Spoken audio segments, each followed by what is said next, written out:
강의는 그 화폐박물관을 딱 1층에 이제 첫 1 전시실에 처음 하는 장면에 조개가 하나 나오는데 그 조개 하나에 대한 얘기입니다. 박물관에 이제 하지 않은데 혹시 조개 그 하나에 대한 얘기고 제가 그 조개의 기원을 막 이렇게 공부를 하다가 빠진 부분을 제 그 소설적 상상력으로 다 채워넣어가지고 조개를 왜 사람이 화폐로 생각하게 됐냐 이 얘기를 이제 가지면서 우리가 돈을 쓰는 이유를 고민하는 강의를 해보려고 하는데요.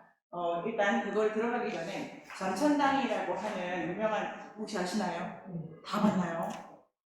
거의 난 처음인데. 이 전천당이라는 이제 애들도 있고 해가지고 그냥 멍 때리다 보다가 한참 보다가 저분이 홍자님이신데요. 홍자님의 옷에 돈이 그려져 있다는 거를 알고 깜짝 놀랐어요. 알고 계셨어요? 돈이 그려져 있는 거를? 한주쌤 알고 계셨구나. 그런데 이제 조금 있다가 그 영상 그 노래만 들으면 될 것 같아요. 전체 이제 에피소드는 반복이 되는데 간단하게 말씀드리면 전천당이 시리즈 쌤도 아시죠? 보냈어요. 시리즈인데요. 이게 으슥한 골목길에 과자 가게가 있는 거예요. 과자 가게에는 홍자와 홍자의 고양이들이 있어요. 최근에 책이 번역됐는데 전천당 보셨나요? 전천당 매뉴얼이라고 좋은 책이 있어요. 전천당이 실은 그 공간 배치도를 그려놓은 책이어가지고. 선생님 저 말씀 중에 죄송한데 이게 마스크를 그냥 빼가요? 되게 없어 보여요. 네, 되게 없어 보여요. 네. 그러면 여러분 다 쓰셨으니까 그 전천당이 길 가다가 그러니까 기본적으로 다 자기 문제가 있어. 문제가 있는데 신경질나 괴로워 이러다가 가다가 으슥한 골목 끝에 과자 가게가 있으면 빨려 들어가듯이 가다가 돈 내고 과자를 사서 자기 욕망을 해결한다. 요런 세트예요. 그런데 그걸 이제 애들 만화 영화로 계속 반복하는 거죠. 그런데 제가 가장 이상한 거는 애들 애니메이션인데 애들이 좋으면 그냥 좋은 과자 주면 될 것이지 만화인데 왜 이거를 꼭 돈을 받고 주는 설정을 해놨을까? 이런 생각을 이제 하게 된 거고 요거 자체는 동화 인류학적으로 이렇게 생각하면은 패턴이 되게 비슷해요. 숲속에 가서 과자 가게 가는 이야기 많잖아요. 대표적인 거 뭐? 네, 헨젤과 그레텔. 근데 거기는 뭐가 안 나와? 네, 돈이 안 나오면 어떻게 돼? 네, 돈이 안 나오면 몸으로 때워야 돼. 근데 여기는 돈이 나와? 그래서 몸으로 안 때워도 돼. 이런 법칙 같은 게 이제 돌아가는 거죠. 그 다음에 으슥한 데 들어가잖아요. 저희 기본적으로 일상의 공간이랑 아닌 데 들어가서 돈 갖고 막 하다가 나오는 거예요. 그런데 그림 동화나 이런 거는 일상이 아닌 공간에 들어가서 몸으로 때우다 나오는 거죠.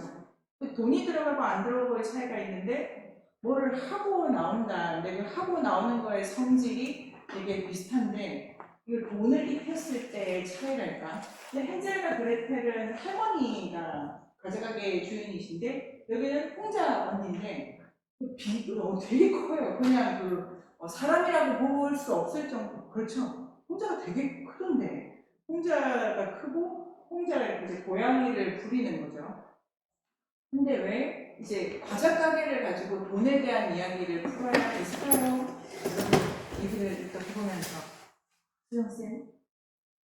수영쌤한테 연장체를 이렇게 나를 조카치는 친구들 왜 과자 가게에 돈 들고 들어간다 이 컨셉이 갖는 어떤 네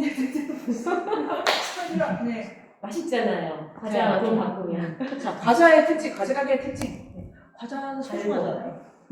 소중함. 과자 소중해. 꼭 필요한 거다. 그렇지 가장 필요한데 밥이 아니잖아요. 그 달콤한 간식이잖아요. 간식. 한식통. 돈으로 생필품을 막 이렇게 막 전전긍긍해서 궁핍을 해결하는 이야기가 아니고 돈을 가지고 사지 안 해도 될 거 안 해도 될 거. 플러스 알파. 그렇지 플러스 알파 내 일생에 관계 없어. 일상에 관계 없어. 이런 걸 가지고 이야기를 왜 만들까? 이제 제 결론은 돈의 본성이랑 이제 욕망의 본성이 이렇게 결부되어 있고 또 과자 가게 특징이 뭘까요? 과자 가게 특징 그러시나요? 종류가 많아요. 그렇죠. 종류가 많지 않습니까? 들어가면 아이스크림부터 뭐에 이르기까지 그 자체로 종류가 많은데 아이스크림 안에서도 종류가 많고 그거 안에 색깔도 그러니까 카테고리는 어마무시하면서 한정없이 그 취향과 욕망의 차이를 늘려갈 수 있잖아요. 그러니까 수량을 셀 수 있다. 수량을 셀 수 있다. 개수가 있잖아. 아, 그렇죠. 양. 문과사탕을 몇 개 살 수 있고.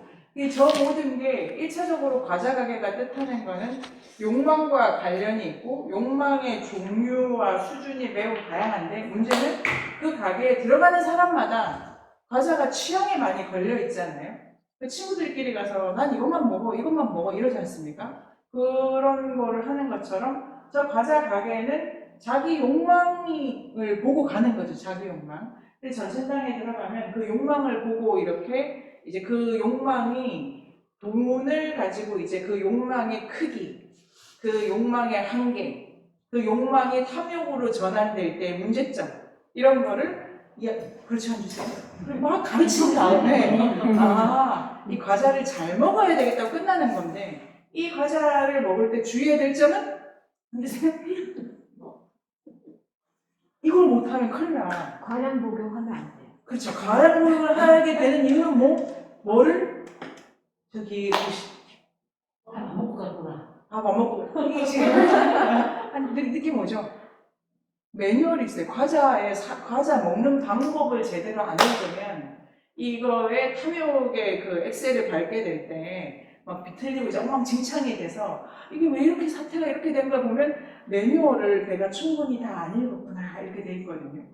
이 전천당이라는 요 세트가 심리 아파트, 약간 제가 본 게 많이는 없지만 몇 가지 지금도 우리가 그 애들이랑 많이 보는 어떤 이야기 틀의 패턴을 가지고 있는데 일상이 아니라든지 이야기 자체가 뭘 가르친다든지 근데 전천당은 돈과 욕망과 그 한계에 대해서 묶어서 설명하는 이야기다라고 정리를 해볼 수가 있는데요. 여기서 이제 더 핵심적으로 제가 보는 거는 전천당 전자가 이제 돈 전자지 않습니까?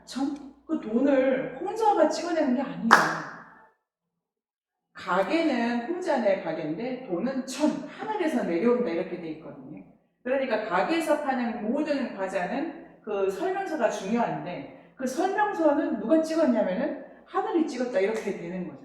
근데 가게의 법칙이 하늘의 법칙이랑 들어와 있는 어마무시한 서사시가 전천당이다 그렇게 되어 있는데 이거 중에 이제 앞부분에 요거 있지 않습니까?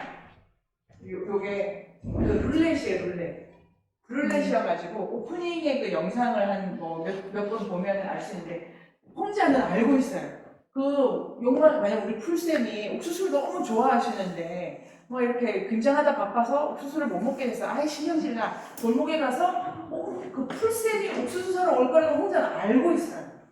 여기 이제 배. 이게 하늘에서 그 하늘의 선녀죠, 신녀. 약간 홍자가 무당이에요, 무당. 자, 다시. 무당과 돈이 지금 전혀 안 어울리잖아요.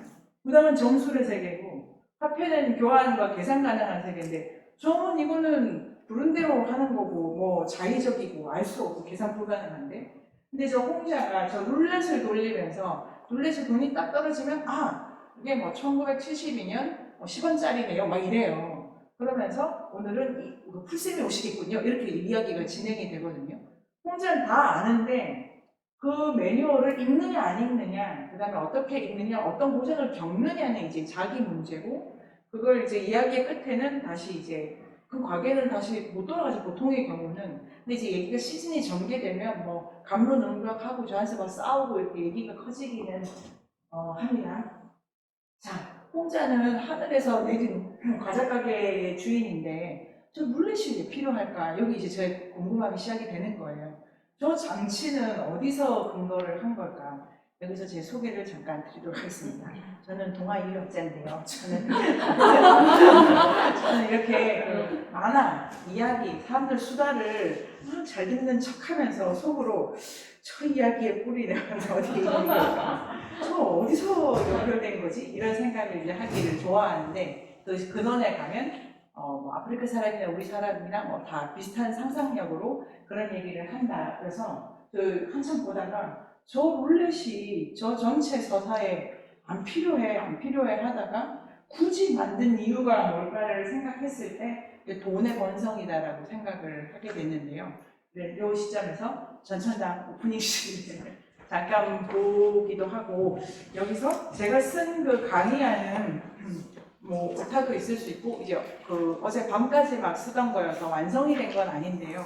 오늘 화폐박물관의 1번 그 첫 번째 조개를 이해하는 데까지는 제가 도착을 했고, 화폐박물관의 2번이 이제 그 들어가시면은 아까 우리 그 도전 그 다음에 말고 부산 모양의 그 화폐가 있습니다. 부산 모양 농기구 모양. 그 이름이 제가 지금 까먹었는데 그 두 번째는 제가 아직 쓰지를 못했는데요. 조개에서 그 중국 화폐 역사에서 조개 다음에 부산 모양의 화폐가 나오고 그 다음에 칼 모양, 생선 모양 이렇게 이제 이쪽에 보시게 됩니다. 근데 제가 준비한 거는 조개까지고 이제 더 공부를 하게 되면은 그 부산 그러니까 농기구 모양 있지 않습니까? 쟁기야. 쟁기? 그 모양의 돈의 기원을 쓰는 거를 이제 마지막에 쓰다가 이렇게 멈추게 된 건데요. 이 오프닝을 잠깐 볼까요? 네. 해주세요. 그 이야기 자체도 다 재미있는데 이게 돈과 욕망이 계속 이렇게 그 뭐랄까요? 이제 나란히 가는 거죠. 내 욕망만큼의 돈이 필요하다. 이런 거를 자본주의 시대에 사는 우리 방식으로 멋진 사람이 되려면 100만 원짜리 가방이 필요해. 이런 생각을 할 수도 있지만 기본적으로 동화도 저런 메시지를 강조하는 거는 욕망과 돈이 나란히 간다라는 요 상상력인데요. 이건 은행이 없던 시대에도 있었다라고 볼 수가 있고 전체적으로 떠오르나요? 한주 선생님은? 네.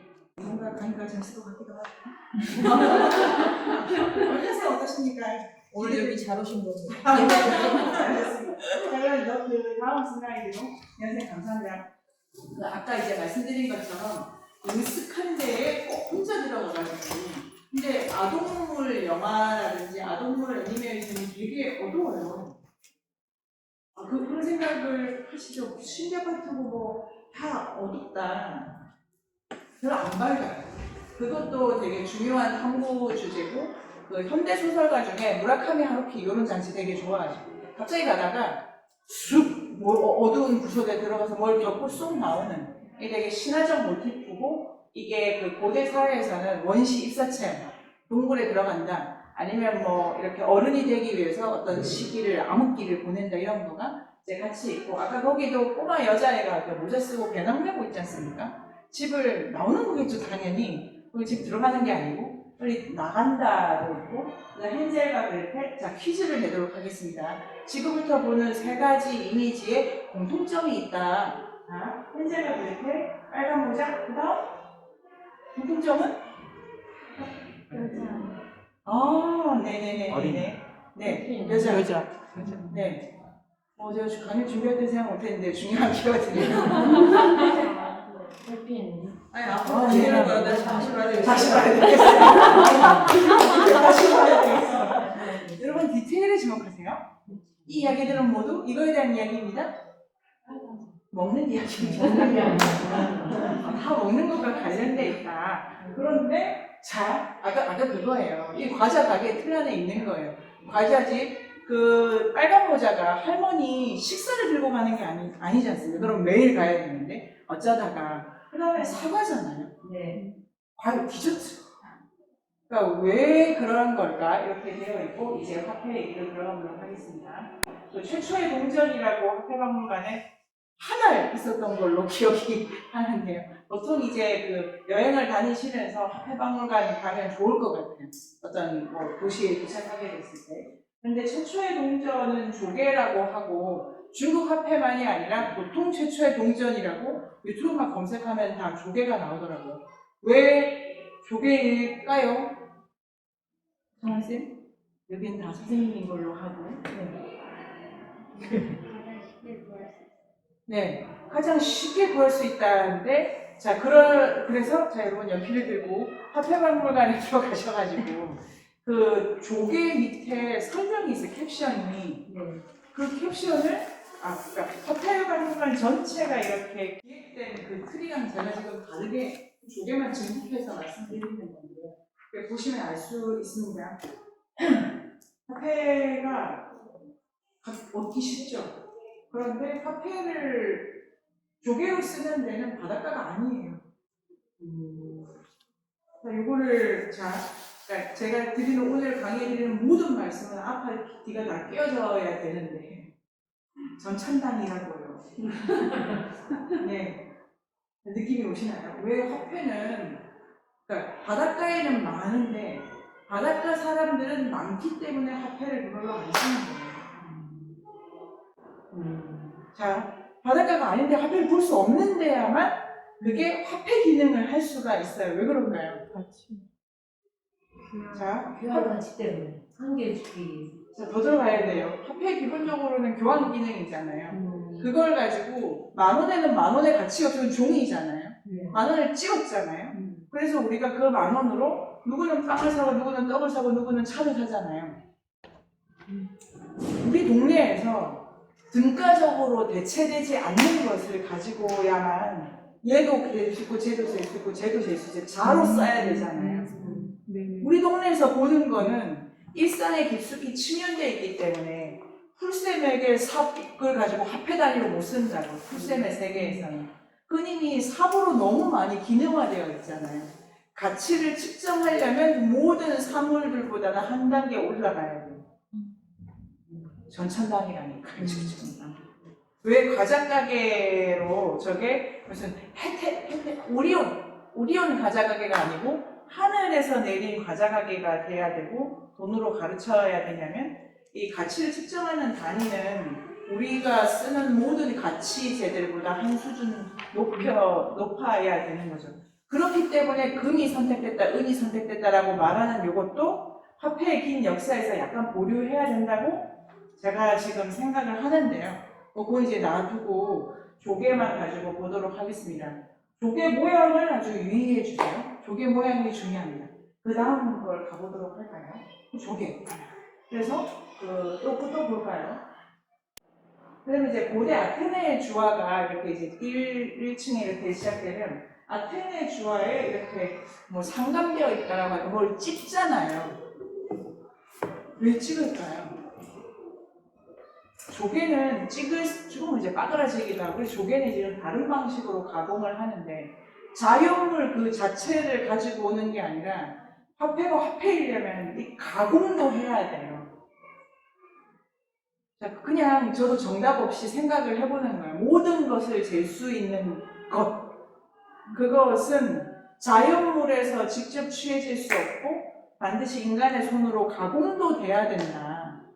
그냥 결과만 놓고 보면은 왜 그런가 생각을 하는 게 이제 인류학인 거죠. 근데 고대 그리스에는 뭐 여신과 올빼미, 뭐 저 문자가 표현하는 게 뭐다 이런 거는 박물관에 들어 있는데요.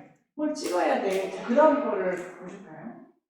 그런데 고대 주화에 보면 얼굴이 그렇게 나와요. 자, 이게 저의 가설입니다. 조개 단위를 돈으로 쓸 때는 얼굴이 올 수 없어요.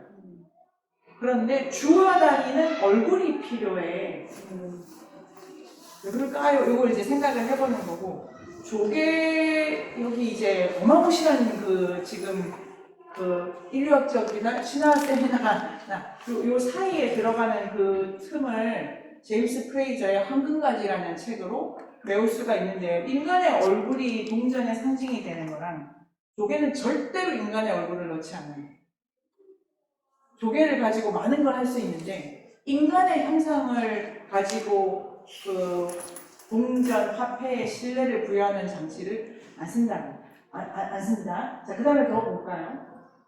그래서 이제 동전을 찾으면 어디나 얼굴이 찍혀있다. 이런 걸 가지고 이제 여행을 우리가 많이 하거나 돌아다니거나 이야기를 읽을 때 의뢰화된 신 있지 않습니까? 신전들, 이집트 신화의 신들, 이런 신이라는 게 어떤 존재일까를 생각해보면 되고요. 그 다음에, 자, 그런데 이게 현대의 집회, 이제 2층에 올라가면 2층이 조금 어둡더라고요. 근데 조명이 밝으면 되게 좋을 것 같은데, 전 세계 집회가 막 나와 있어요. 압도적으로 얼굴이 많아요. 그런데 얼굴이 많은 이유를 화폐박물관에는 이렇게 설명이 되어 있는데, 그거는 아까 말한, 자, 조개를 돈으로 쓰는 거랑 결론을 말씀드리면 동전을 돈으로 쓰는 거랑 이게 지나간 게 아니에요. 조개에서 동전으로 간 게 아니라 저는 기원이 딴 데 있다고 보고 있습니다. 그런데 동전에서 출발하면 얼굴이 되기 때문에 지폐가 얼굴을 갖는 게 되게 자연스러워 보여요. 그런데 조개 화폐를 썼을 때는 인간의 얼굴이 올 수 없기 때문에 조개 화폐는 어쨌든 다른 목적으로 돈을 쓴 거라는 거를 이해해 주면서 영국 여왕이 돌아가셨잖아요. 자, 이제 영국 영연방이 엄청난데 지폐를 다 바꿔야 됩니다. 왜 그래야 될까요? 여러분? 그래서 그냥 제가 계속 할까요? 왜 바꿔? 이상하잖아. 돈 아깝게 왜 돈을 찍어? 그런데 영국 여왕을 이렇게 이제 새 왕으로 다 바꾸지 않으면 이 화폐의 그 약간 뭐가 떨어진다고 생각을 하는 거죠. 또 얼굴이 가진 상징성과 기능성과 효용이 되게 현실적으로 있기 때문에 2층에 올라가셔서 전 세계의 화폐가 있을 때 그 사람들 얼굴이 막 있습니다. 직업군을 찾아보시면 좋을 것 같아요. 그래서 직업을 찾아요. 왜 왕이어야 되느냐? 그럼 왕이 없는 나라의 지폐의 대표 얼굴을 누구로 가져가느냐? 근데 남아공 화폐에는 동물도 되게 많더라고요. 되게 인상적이고 화폐도 앞면과 뒷면이 있잖아요. 뒷면은 그냥 건축물이 되게 많더라고요. 여러 가지가 지금 종합되어 있는 건데요. 얼굴이 많다? 그래서 예술가, 여성 요까지는 괜찮은데 철학자를 화폐로 안 찍는 것도 다 이해가 가요. 그 나라를 대표하게. 근데 스피노자가 네덜란드 화폐에 있고 거기 인문학 공부하는 우리로 가장 인상적인 게 오스트리아 화폐랑 네덜란드 화폐에 찍힌 프로이드와 스피노자들 이렇게 프로이드를 찾아가면 좋겠죠. 넘겨볼까요? 근데 이제 지폐에 올라오는 그 스타들의 얼굴에는 이유가 얼굴 자체도 이유가 있는데 누구의 얼굴인가도 중요하다. 그 다음에 자 이런 얼굴 그래서 조개에서 얼굴로 그리고 화폐는 다른 표현을 가지고 있을지 몰라. 그리고 우리 사회에는 화폐를 돈을 써야 되잖아요. 돈을 써야 되지만 여전히 조개 화폐의 기능이 필요하기 때문에 우리 사회에는 이 두 개가 다 들어와 있다. 그리고 화폐박물관에는 이 두 개를 볼 수 있다. 제가 드리는 말씀이 한주쌤 뭔가 화폐박물관에 순서가 이렇게 돼 있어요. 화폐가 지나간 것처럼 박물관도 루트가 중요하지 않습니까? 박물관이 이렇게 스텝을 조정하는 걸 가지고 미술관, 박물관에 동선을 자기가 이렇게 짤 수 있거든요. 그런데 그걸 따라가면 이제 시간이 흘러서 점점 발달한 것처럼 보이는데 다른 방식으로 화폐박물관을 돌아다녀 보자는 거예요. 하나는 동전에서 출발하면 진화적으로 읽히지만 조개에서 출발하면 이렇게 건너뛰게 돼요. 그런 거를 그래서 그 워크지라고 제가 이렇게 부끄러운데 이렇게 근사하게 만들고 싶었는데 이렇게밖에 안 나왔는데 워크지에 그 조개 화폐의 흔적을 뭐 찾자 이런 거 있지 않습니까? 자, 그래서 가보도록 하겠습니다. 이 조개 화폐의 기원과 작동에 대해서 알 수 있는 그 책이 마르셀 모스라는 인류학자가 1920년대에 쓴 증여론이라는 책입니다. 그 책을 가지고 제가 설명을 해보도록 하겠습니다. 앞에 지도를 보면은 앞에 지도가 중요한데요. 여기가 그 오스트레일리아고 저기 대한민국에서 파푸아뉴기니라는데 저기가 군도예요. 섬이 되게 많은 데에서 조개 화폐를 썼어요. 근데 조개는 바닷가 근처니까 많죠. 그래서 아까 말씀하신 그게 맞는데 조개를 그냥 쓴 게 아니에요. 그 다음 사진을 볼까요? 조개를 자 이거는 팔찌의 형태로 만들고 그 다음에 이렇게 해서 이렇게 묶어가지고 이게 화폐 기능을 하는 거예요. 아까 동전에 얼굴 찍잖아요. 조개를 그냥 조개로 쓰는 게 아니고 조개 화폐라고 했을 때는 조개를 센다 이런 것도 우린 지금 세니까 동전을 세니까 근데 조개 자체는 저런 형태로 유통되었다라는 게 파푸아뉴기니 섬에 지금도 이제 어떤 흔적으로 남아 있는 거죠. 그리고 그 다음을 보면 또 술라바인데 여기도 뭐 조개로 상감한 장식 같은 거 넣고 막 이렇게 하는 건데요. 앞쪽으로 돌아가서 이 앞에 이거 있지 않습니까? 음알리 요거는 여자를 상징합니다. 그 다음에 술라바는 그럼 남자를 상징하게 돼서 조개를 가지고 이렇게 표현을 다르게 해내고 그 다음 사진을 보시면 이 전체 장신구를 바이구아라고 하고 바이구아가 그 서태평양에서는 화폐예요. 돈이다. 돈을 바이구아라고 한다. 바이구아는 뭐냐? 장신구 세트인 거예요. 자, 그러면 그래서 목걸이 그 다음에 자 여기서 꿰고 있잖아요. 그러니까 그 제가 진짜 요거밖에 몰라가지고 그런 거고 주화의 역전 그게 찍는 게 나무필에서 찍어가지고 역이고 전이지 않습니까? 근데 중간에 구멍이 그 여기 우리 화폐박물관 앞에도 동그란 데 네모해가지고 꿰잖아요. 꿰는 게 세기 위해서일 수도 있고 그게 이제 가장 기본적인 설명인데요. 요스트는 제가 소설 쓰는 건데 꿰다는 건 딴 데서 온 상상력일 수도 있다라고 생각해보는 거예요. 그것 중에 하나가 서태평양에서 이 조개를 깨가지고 장신구를 만들어서 여성과 남성을 상징했던 거죠. 이게 화폐 기능을 하는 거는 교환시키기 때문이에요. 자, 그 다음에 보면은 자, 그래서 이게 이제 그 서태평양인데 이게 방향이 있어요. 방향이. 이게 음왈리라고 하는 이 목걸이는 여성을 상징하기 때문에 남자만 찰 수 있어요. 자, 그러면 마찬가지로 술라바는 여성만 찰 수 있어요. 그래서 음왈리가 도는 방향은 서에서 동으로 가고 그 다음에 술라바가 도는 방향은 동에서 서로 돌아요. 자, 이게 화폐가 이렇게 쓰인다 뭐냐면은 핵심적으로는 우리는 지금 돈을 주고 그 개인과 개인이 돈을 주고 받잖아요. 내가 500원 줄 테니까 껌 줘. 홍자매 가게처럼. 그런데 이 서태평양에서는 아직도 이런 흔적이 있는 건데요. 교환을 하는 주체가 개인이 아니에요. 부족이 하는 거죠. 부족이 하고 그럼 부족 내에서는 물건이 필요하면 어때? 뭐 보면 아는 거예요. 저 사람 뭐가 필요할지 약간 비치면서 감자 필요해 주고 그 필요해 뭐 주고 이런 식으로. 그런데 등가물을 가지고 교환을 한다면 부족이 하는 거죠. 부족이. 그래서 이렇게 도는 방식으로 이 섬과 저 섬이 교환의 주체가 돼가지고 음알리아 술라바를 돌리면서 뭘 주고받아요. 그 무엇을 주고받느냐가 조개화폐의 뿌리에 있는 거고 동전에서 우리가 주고받는 건 딴 거다. 요거 두 개의 틀인데요. 이게 이제 매일 주고받는 게 아니에요. 1년에 몇 번씩 주고받게 돼 있고 주고받으려면 모든 섬들이 자기 음알리아, 자기 술라바가 있는 게 아니라 음알리아 술라바 몇 개가 섬들을 돌아다니게 되는 거예요.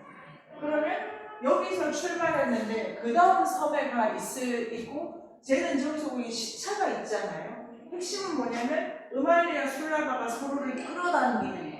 남자와 여자가 서로를 끌어당기는 거예요. 이게 상징 장치로 부여되어 있고 음알리가 도착하는 데가 이제 도착을 하면 갖고 와요. 그러면 사람들이 막 파티를 하면서 이쪽 부족이 음알리를 받아.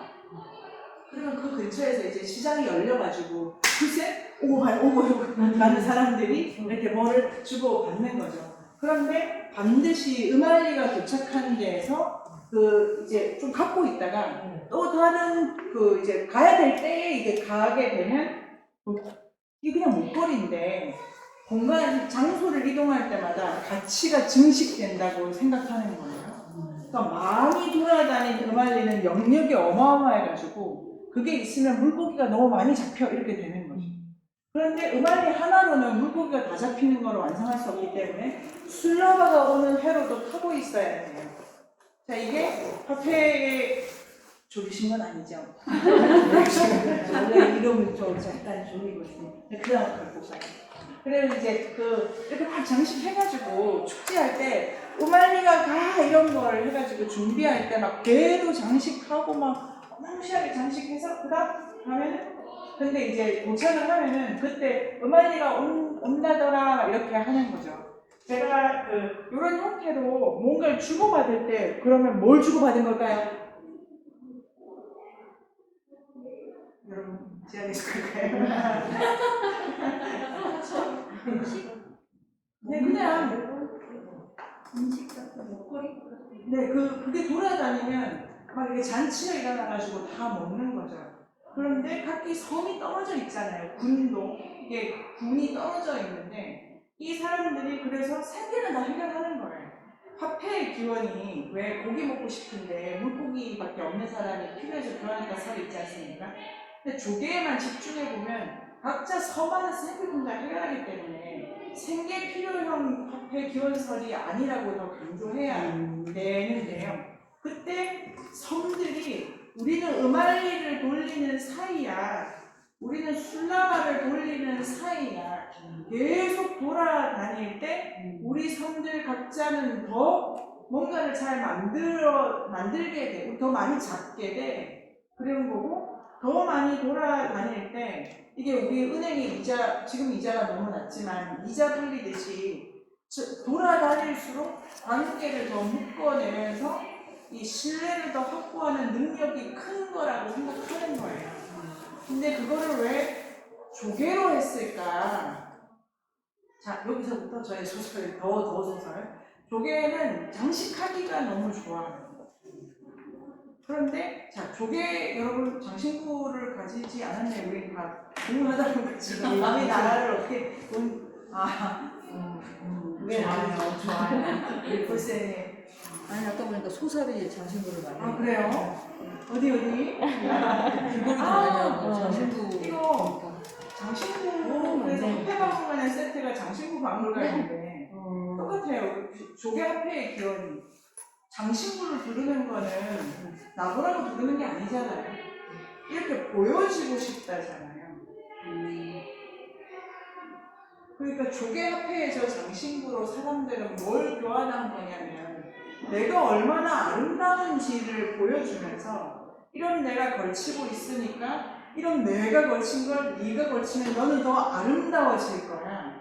그런데 아름답다는 게 사람마다 다 다른 거잖아요.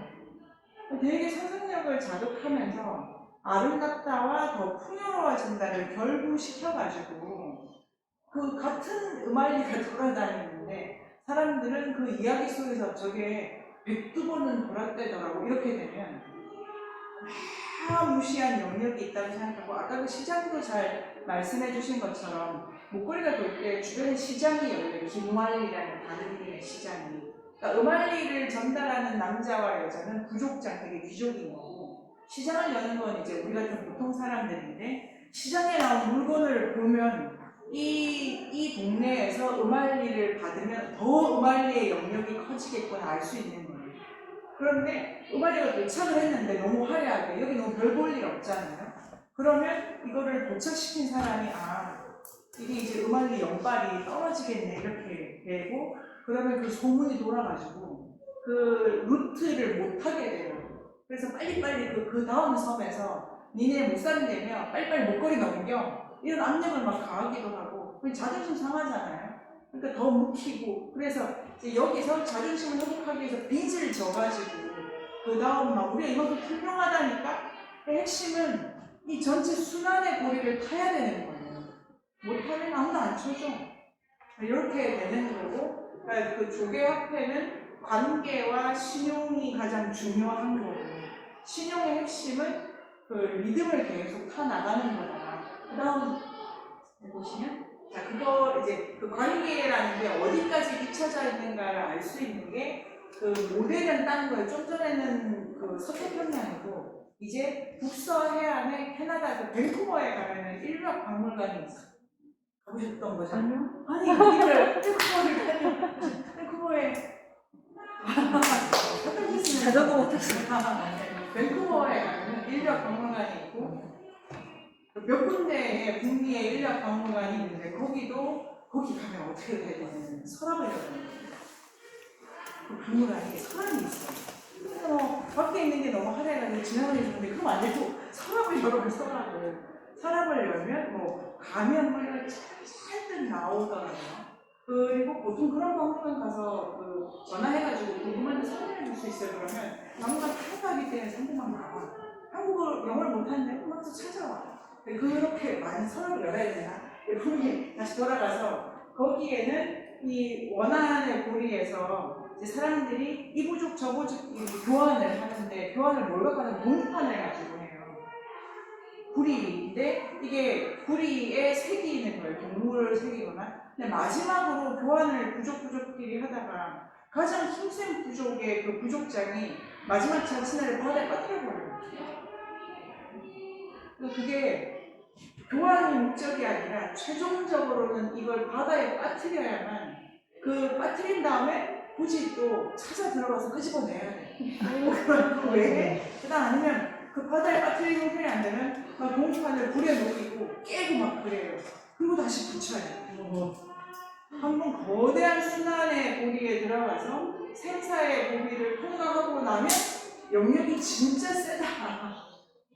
그래서 이 화폐가 고대의 화폐가 했던 거는 관계를 묶어내는 거고 관계의 범위는 죽는 거. 그 다음에 대자연 거기까지 미쳐 있던 거죠. 그래서 그 포틀레치라고 하는 건데요. 나 부자야 이런 거를 막 과시하면서 내가 얼마나 선물을 잘 줄 수 있어. 나를 통과한 모든 것들은 힘이 세져를 보여주기 위해서 이 이제 거의 재산을 탕진하는 그 겨울 축제가 벌어지더라고요. 그래서 이제 그런 거를 하는 게 그 포틀레치고 그 다음 사진을 볼까요? 그래서 이제 이거는 근대 포틀레치인데 그 동판을 바다에 마지막으로 빠뜨리기 전에 이제 뭐 이건 산업사회가 들어가니까 대야 저런 걸 뭐 8,000개 이렇게 쌓아두는 거예요. 쓰려고 쌓는 게 아니라 우리 부족은 들어오면 뭔가 많아진다니까 이런 거를 말하기 위해서 20세기니까 대야가 뭐 이런 게 중요하니까 우리 부족은 대야가 들어와도 많아져. 이런 거를 하는 거죠. 이게 하나하나가 화폐적 기능을 했다고 마르셀 모스라는 인류학자는 보는 거예요. 그게 물건으로 은행은 없지만 가치를 증식시키고 있잖아요. 그 다음에 바다에 들어가거나 더 많이 증여되고 나면 더 많은 사람들을 부자로 만들어줄 거니까. 그 다음 사진을 볼까요? 근데 이 동판인데요. 그래서 그 밴쿠버에 있는 그 UBC라는 대학 안에 있는데 그 인류학 뭐 이런 것처럼 아동원 그거 돈 내고 그렇게 가면 그 동판이 몇 개가 흔적도 있고 그 사진이 있었는데 이게 돈 기능을 하는 거죠. 이 돈은 무슨 기능을 하냐면 신과 거래하는 거예요. 내가 봤어.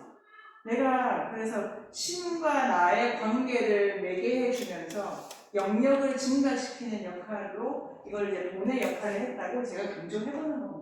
그 다음에 보시면 그래서 무료왕릉에 제가 무료왕릉에 가면 오수전이 있지 않습니까? 이거는 무료왕릉 홈페이지를 쳐봤더니 그 오수전이 지금 여기 있는데요. 그 공주박물관에 가면 순서가 다르더라고요. 그 다음 사진을 공주박물관 이렇게 순서가 되어 있어서 돈 먼저 그 다음에 진뮤수라는 도교 철학이 들어간 저승을 지키는 가마류의 가마주주. 근데 저승을 지키는 주로 동물은 뭐? 개. 그렇죠. 개. 저승에 동물이 별게 다 맞물려 있는 뭔가가 있을 거라고 생각하면 돈이 왜 필요할까? 이제 죽어서도 뭐 써야지 이렇게 일반적인 설이고 노잣돈이라고 하는 게 가서 저승에 네. 근데 아까 그 동판과 관련해서 가지고 오면은 저게 보통 사람의 무덤에 있는 게 아니라 왕의 무덤이 있잖아요. 그래서 우리나라가 더 이렇게 커지게 해주세요라는 기원을 담은 그 동판의 역할로 해석을 제가 해보는 거예요. 돈을 거래뿐만이 아니라 순환의 관계에 우리가 다 들어가 있다는 것을 알려주는 걸로. 그 다음에 보시면 그래서 이제 다양한 회화 같은 게 지금 보면 완전히 장신구지 않습니까? 그래서 제가 그 인사동에 있나요? 우리나라 장신구 박물관에는 못 가봤는데 장신구의 기원에는 관계에 대한 욕망이 들어가 있고 그건 원래 화폐가 우리를 묶어내려고 하는 거기서 출발했다면 기원에서는 같다. 이렇게 보면 화폐박물관과 자매박물관은 장신구박물관이다. 이렇게 생각을 해보고요. 그 다음 사진을 보면 그래서 이제 그 고대 중국의 주화들로 1층에 이제 그 여기까지 조개가 끝났습니다. 조개가 끝났고 그 다음에 이제 시작되는 게 고대 중국의 주화들인데요. 이게 이제 농기구 모양이다. 그 다음에 칼 모양이다. 이렇게 돼 있고 들고 다니면 무겁고 아프다. 이렇게 되어 있는데요. 이게 이제 여기까지 하고 우리 오늘 이 세미나실에서의 시간은 마치는데요. 이 화폐에 대한 욕망과 기능과 아니면 그 화폐의 기능이 조개랑 여기서 달라진 게 아닌가 생각을 해보게 되는데요. 왜냐면 두를 수 없어. 그 다음에 농기구 삽을 어떻게 단위로 쓸까에 대해서 삽은 이제 바다에서 가져오는 게 아니라 그 농경이라는 목적이 다 투사된 거지 않습니까?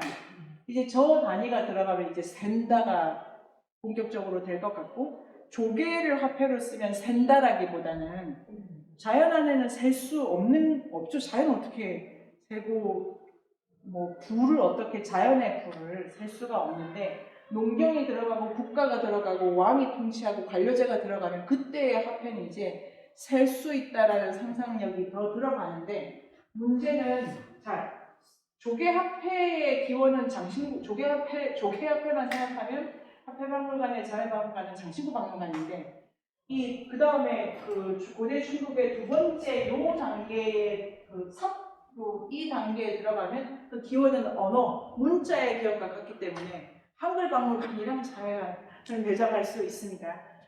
이게 화폐는 아까 말씀드린 10,000원짜리는 10,000원의 가치가 없잖아요. 우리만 믿어주는 거예요. 우리는 영국 여왕 밑에 있지 않기 때문에 그 지폐가 영국 갔다 오지 않으면 거기 코를 풀든 그걸 그냥 뭐 책갈피로 쓰든 뭐 아무 상관없지 않습니까? 화폐를 통해서 알 수 있는 건 그게 믿어야 되는 거예요. 안 믿으면 종이라니까요. 동전도 안 믿으면은 그 공기를 해도 되고 꾸며도 되고 목걸이 돌려도 되는 거지 않습니까? 그게 가치를 잴 수 있는 자라고 믿어야 되는데, 아니 뭘 보고 믿냐고 했을 때 고대 중국에서는 문자를 확 넣어가지고 들어갔고, 그 다음에 아까 이제 그 다음 이제 고대 아테네의 주화가 나오는데 우리 박물관에 거기에 이제 새, 신 이렇게 되죠. 뭘 보고 믿을 거야? 신. 왕 보고 믿을 거야. 중세에는 그 왕이 돈 찍어내는 거죠. 날 보고 돈을 찍어내서, 그래서 전쟁하지 않습니까? 날 봐, 내가 보증한다니까. 없어, 내가 찍어.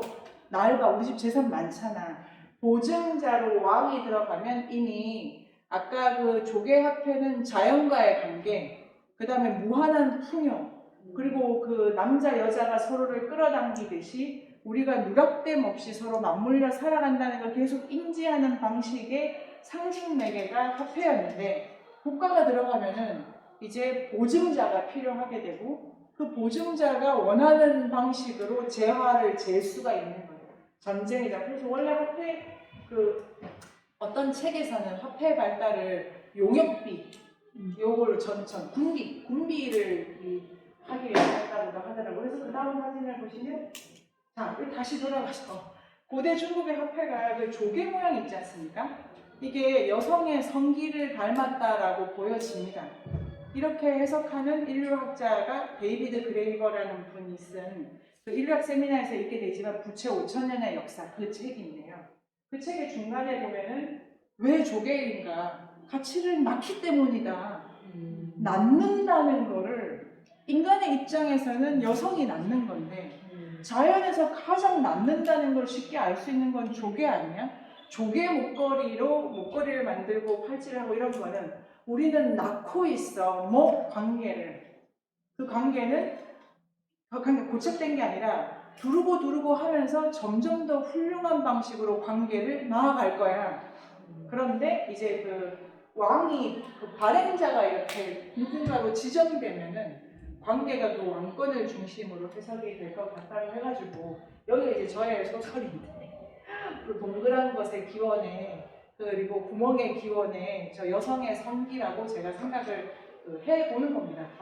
요거를 뒷받침할 물리적 증거를 가지고 못 찾아서 그런 건데, 그 마르셀 모스의 증여론이라는 그 위대한 인류학 책에 보면은 인류가 얼마나 관계를 욕망했는가, 그리고 남을 얼마나 기대어서 살고자 했는가 아주 잘 나와 있고, 저는 요 사랑스러운 조개 앞에, 그 다음 볼까요? 그 다음에 제가 이제 가장 이 화폐박물관 저번에 답사했을 때 미스터리가 어폐인데, 어폐? 농기구와 어폐? 아니 카페가 기구로 발달하든지 조개 공용 이렇게 나가든지 아니라 어페인가 이것도 궁금했는데요. 이런 거를 이제 풀어보면은 되죠. 천천히. 그 다음 사진을 보시면 이제 되고 점점 깎이기도 하고 그 다음 더 좀 전에 그거는 글자가 들어간다. 글자가 화폐박물관 앞에도 글자로 있지 않습니까? 보증자. 그 다음에 자 지금 달러의 1면이지 않습니까? 여기 전시되어 있는데 그 1면이고 뒷면에 네 여기 이렇게 되어 있는 거죠. 신안에서 우리가 신뢰해. 그러니까 저게 네, in God we trust. 그러니까 미국 달러도 신이 보증해야 되고 저거는 달러가 이제 그 기독교 국가라는 거를 선명하게 가져가기 때문에 미국이 무슨 기독교야 다종교지 아니고 전체는 기독교에 철저하게 바탕을 뒀다는 거를 알 수 있고 화폐 자체가 기독교적 상상 달러를 쓰는 화폐적 세계관 안에는 기독교적 상상이 많이 들어가 있기 때문에 이거 자체도 그 일학적으로는 되게 중요한 또 딴 주제가 됩니다. 딴 주제. 성령의 증식이라고 하는 테마가 들어가 있어요. 근데 요거는 이제 다르게 되고. 저 피라미드 아니에요? 네? 피라미드 아니에요? 네, 요거 뭐 말이 많죠. 요게 요게 이제 또 많은 미스테리를 낳고 있는 거더라고요. 종교적 상징을 이 뒷면을 가지고 많이 했고, 그리고 이제 그 화폐박물관 2층에서 이 모든 문양들의 의미 같은 거를 보시게 될 텐데요. 천천히 보시면 좋을 것 같고, 화폐가 기본적으로, 자, 들어가면, 좀 전에 달러 뒷면 볼까요? 달러 뒷면. 아니, 너무 화려하지 않나요? 제가 늘, 아니, 왜 10,000원의 숫자로 부족한가, 너는. 너무 장식적 요소가 많이들 꾸미고, 이게 조개 꾸미듯이 한 거가 왔나? 이런 생각도 해보고, 물론 2층에서 제시된 이유는 딴 거예요. 딴 건데, 그것도 있고, 뭐, 이렇게도 생각할 수 있지 않을까? 제 생각입니다. 예를 들면 이런 거, 너무 과한 이 예쁘고자 하는 화폐의 것만. 그 다음에 화폐박물관에 또 다른 주인공들이 이제 있는데요. 뭐, 메달도 있고, 여러 가지를 보시면서, 화폐가 결국은, 이게 조폐공사에서 이 모든 거를 그 다음 사진 볼까요? 주민등록증도 조폐공사와 관련돼 있고 이게 우리의 신용과 우리의 위치를 보증하는 게 이제 뭐 어떤 회사에서 나오는 거지만 그 다음 보시면 자, 증여를 꿈꾼다. 증여는 이제 서로 주고받는 거를 그 관계라고 생각하는 말인데요. 그래서 이걸로 우리의 세미나를 마치도록 하고요. 혹시 질문 있으신가요? 네이버 검색창에 인문공간 세종을 검색하세요.